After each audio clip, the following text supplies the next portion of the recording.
자, 안녕. 오늘부터는 두 번째 단원인 34쪽 지구의 선물에 대해서 알아볼 텐데요. 자원에 대한 얘기가 주로 나옵니다. 자, 어떤 자원이 있는지 알아봅시다. 자, 우선 지하 자원이 나와 있는데요. 자, 아래 네모에 보면 자원은 네모다 해서 자, 요즘엔 자원을 무기라고까지 합니다. 자, 지하 자원 어떤 것들이 있을까요? 자원이란 책에 있는 기준으로 인간에게 유용하고 즉 쓸모있고 가치 있는 물질 및 에너지로 쓸 수 있는 원료를 말합니다. 자, 그런데 이런 것들은 꼭 지하에 있기도 하고 지하에 없기도 합니다. 그래서 좁은 의미로는 에너지 자원 그리고 금속 광물 비금속 광물이 있는데 자, 그거 말고도 토양, 지하수, 온천 등등 이런 것들까지를 포함해서 넓은 의미의 자원이라고 합니다. 즉 지하 자원은 에너지 자원이 있고 석유와 석탄, 천연가스 그다음에 천연가스가 즉 메탄이 바닷속 깊은 좀 추운 곳에서 또는 영구 동토층이라고 하는 러시아 시베리아 높은 곳에 있는 그런 늘 얼어있는 곳에서 메탄이 얼어붙어 있는 그런 것들을 가스 하이드레이트라고도 합니다.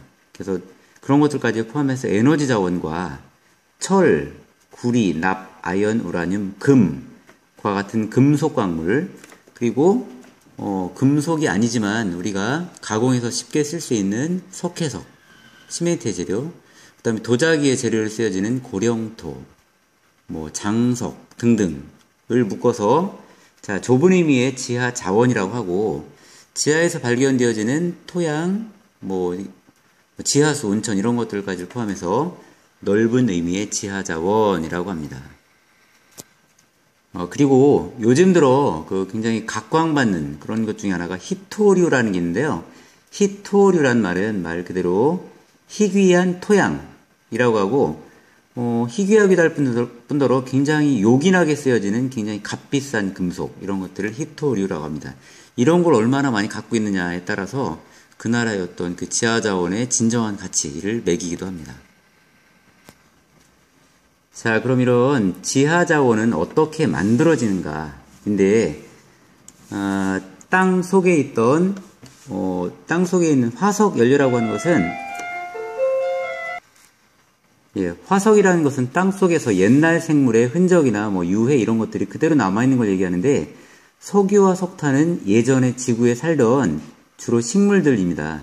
걔네가 썩지 않고 땅 속에 보존되어 있다. 즉 생물의 어떤 흔적이나 생물의 구성 물질이 땅 속에 그냥 있다라고 해서 화석이고 그것을 연료로 쓰니까 화석 연료라고 부릅니다.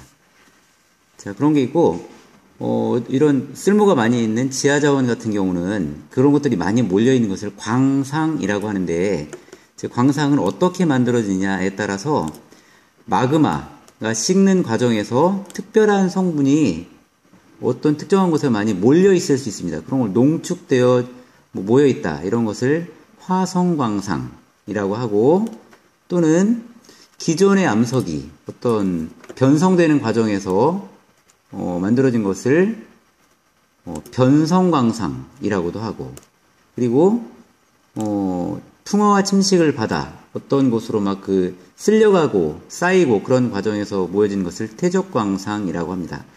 사금 채취하는 거 본 적 있죠? 사금, 금이 모래처럼 이제 여기저기 그 강물에 쓸려 돌아다니다가 어느 곳에 많이 밀집되어 있을 수 있는데요. 자, 퇴적광상의 대표적인 예로는 사금이 있을 수 있습니다.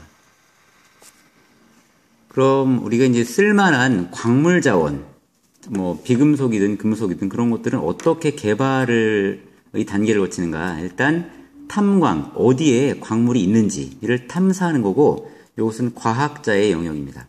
그리고 자, 어떤 광물이 어디 있다라는 게 밝혀지면 충분히 캘 만큼 가치가 있다라고 하면 채취해야 되겠죠? 광물을 채취하는 과정, 채광이고 이건 주로 엔지니어들 몫이고요.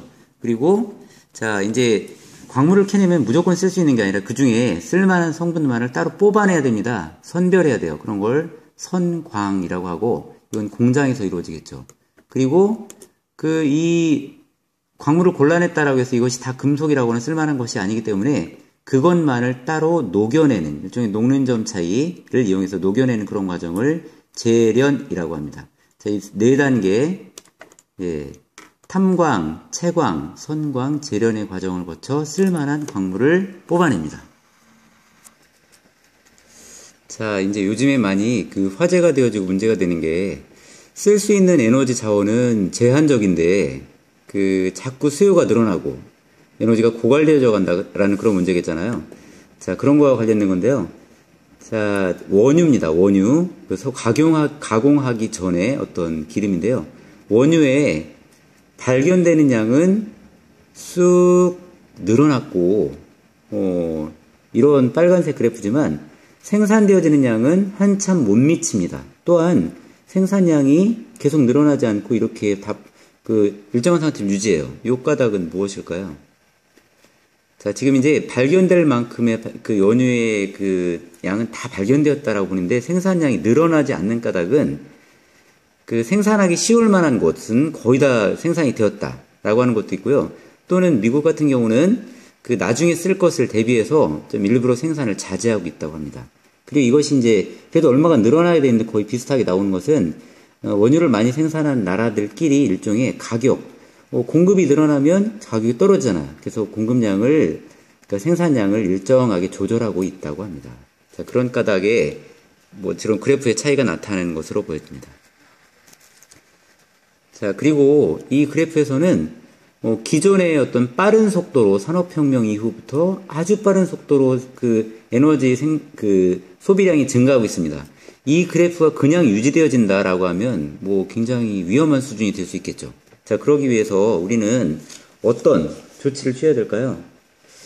자, 이런 것들이 이제 국제적인 노력이 필요한데요. 기후 변화 협약, 그리고 이산화탄소를 배출 규제한다라거나, 작은 경우로는 이렇게 육식을 자제한다라거나 그런 것도 이런 고갈되어져 가는 그런 상황을 막을 수 있는 좋은 방법이라고 할 수 있습니다. 자, 그리고 이 그래프는 석유나 철광석 같은 이런 많은 자원들이 자꾸 필요량이 늘어난다는 거예요. 이 필요량이 늘어나는 것은 일단 인구가 늘어나고, 그 다음에 사람들이 더 많이 산업화되어지면서 많은 제품의 이런 자원의 수요가 있었다라고 합니다. 또한 특이한 그래프가 나와 있는데요. 생산량이, 즉 매장량이나 생산량이 증가함에 따라서 광물의 품질이 떨어집니다. 자, 그 까닭은 지금 캐기 쉬운, 쉽게 돈 될 만한 것은 다 캐버렸고요. 지금 가공하기 어려운 것만 남아있기 때문이라고 합니다.